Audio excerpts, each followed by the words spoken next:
Selebgram Rachel Fenya selesai diperiksa oleh penyidik Direktorat Reserse Kriminal Umum Polda Metro Jaya sekitar pukul 23 waktu Indonesia Barat Kamis malam. Rachel Fenya diperiksa selama 8 jam dan dicecar 35 pertanyaan oleh tim penyidik seputar kasus pelanggaran kekarantinaan atau tidak menjalani karantina pasca melakukan perjalanan ke luar negeri. Usai diperiksa, Rachel meminta maaf kepada masyarakat atas tindakannya. Rachel mengaku siap dan akan bersikap kooperatif terkait proses hukum selanjutnya. A'udzubillahi minasyaitonirrajim. Bismillahirrahmanirrahim. Assalamualaikum warahmatullahi wabarakatuh.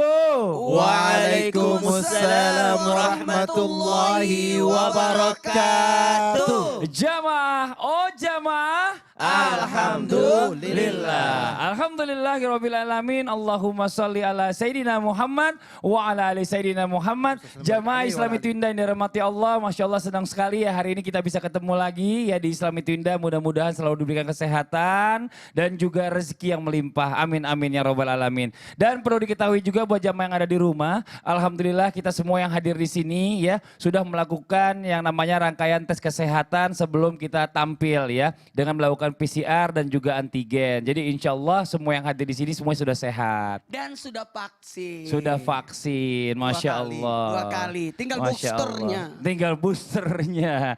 Dan alhamdulillah hari ini kita akan membahas tentang ya salah satu yang paling sering diharapkan manusia ini atau doa yang paling sering diharapkan oleh manusia adalah agar selalu urusan kita dimudahkan oleh Allah Subhanahu wa taala.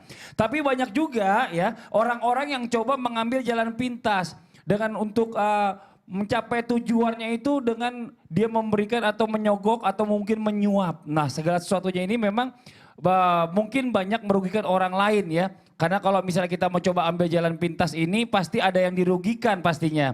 Nauzubillah min zalik. Dan hari ini kita akan bahas semuanya ya mudah-mudahan kita mengerti bagaimana caranya kita mencapai tujuan kita tanpa harus menyuap atau menyogok. Dengan tema yang kita angkat adalah suap menyuap melahap pahala. Nauzubillah min zalik. Dan sebelum kita lanjutkan kita akan melihat sebuah tayangan kembali ya. Ada sebuah tayangan Aziz Samsudin jalani pemeriksaan sesuai resmi ya, atau seusai resmi ya jadi tersangka kasus suap. Ini dia tayangannya. Aziz memang diagendakan menjalani pemeriksaan terkait kasus yang menjeratnya. Namun Ali belum bisa menguraikan materi pemeriksaan yang akan mencecar Aziz Samsudin oleh tim penyidik KPK. Sebagaimana informasi sebelumnya, saat ini Aziz menyandang gelar tersangka akibat kasus dugaan suap terkait penanganan perkara tindak pidana korupsi yang ditangani KPK di Kabupaten Lampung Tengah. Aziz diduga menyuap ex-penyidik KPK AKP Stepanus Robin Patuju untuk mengurus penanganan kasus dugaan korupsi dana alokasi khusus atau DAK Kabupaten Lampung Tengah.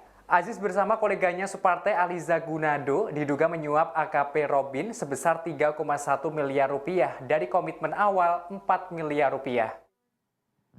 Iya nih buat Habib Usman mohon izin nih Beb nih bicara masalah tentang penjelasan suap menyuap ini ya. Kita bicara masalah tentang pelaku dari suap di negara aja ini udah dihukum.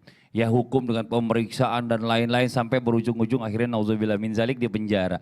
Nah bagaimana dengan hukumnya Allah nih hukumnya Allah. Menurut pandangan Islam apakah hukumnya ketika seseorang terlibat dalam hal suap menyuap ini serta akibatnya ini yang didapatkan bisa salah satunya tadi seperti judul kita melahap pahala kita atau bagaimana penjelasannya silakan tafadhal Habib. Ya khair afwan Bang Fadli, afwan Ustaz Maulana Ustaz Syam. Bismillahirrahmanirrahim. Assalamualaikum warahmatullahi wabarakatuh. Waalaikumsalam warahmatullahi wabarakatuh. Alhamdulillah, alhamdulillahil wahidil ahad, alladzi lam yalid wa lam yulad wa lam yakul lahu kufuwan ahad. Laisa kamitsli syai'un wa huwas samiul basir. Summa fasalli wa sallim wa barik ala sayyidina wa habibina wa syafi'ina wa maulana Muhammadin sallallahu alaihi wasallam wa ashabihi wa azwajihi wa dhurriyyatihi wa ahli baitihi wa ansarihi wa sahari amma ba'du. Segala puji bagi Allah Subhanahu wa taala yang telah memberikan kita nikmat iman, nikmat sehat walafiat. Yang alhamdulillah pada pagi hari ini Allah Subhanahu wa taala berikan kita keberkahan. Bangun pagi-pagi salat subuh dan juga menyaksikan Islam itu indah.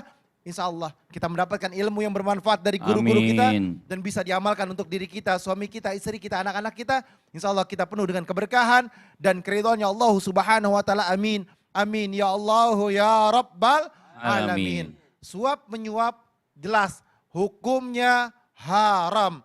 An Abdullah bin Umar radhiyallahu an wa qala Nabi sallallahu alaihi wasallam la'natullahu ala ra'syi wal murtashi. Jelas bahwasanya diriwayatkan dari Abdullah bin Umar, dia berkata dan Rasulullah sallallahu alaihi wasallam bersabda, Rasulullah melaknat, ingat kalimatnya, melaknat, yakni ketika ada kalimat laknat ini luar biasa. Dan Allah Subhanahu wa taala pun melaknat.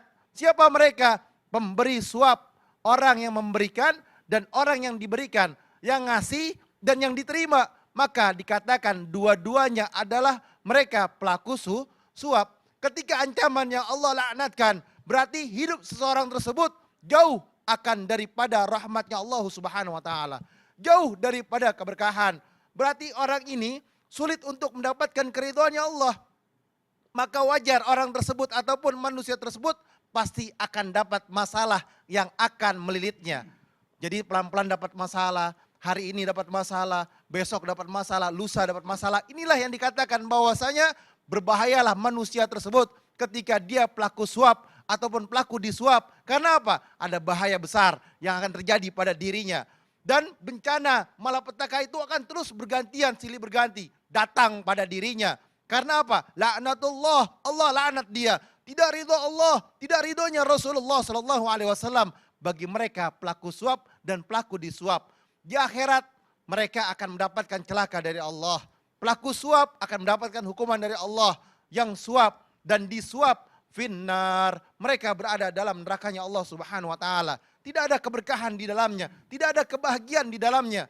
Oleh karena itu, manusia yang baik, manusia yang pintar, manusia yang bertakwa kepada Allah Subhanahu wa taala berusaha untuk menjauhinya. Di awal dia sudah ngasih, di awal ada perjanjian dengan manusia tersebut, di awal sudah memberikan, maka dia berharap akan dapat pekerjaan tersebut atau dapat proyek tersebut atau dapat apapun. Maka itulah yang dikatakan suap, menyuap, yang bersamanya, perantaranya, yang mengikutinya, yang mengaminkan, yang mengiyakan, semuanya sama mendapatkan hukuman dari Allah Subhanahu wa taala. Dilaknat oleh Allah Subhanahu wa taala dan tidak ada keberkahan dalam dirinya, rumah tangganya, kehidupannya dan lingkungannya dan juga apapun yang ada dalam dirinya. Oleh karena itu, jauhilah daripada suap menyuap karena kita berharap keberkahan dan ridhonya Allah Subhanahu wa taala. Kalau bukan Allah, siapa lagi yang nolong kita?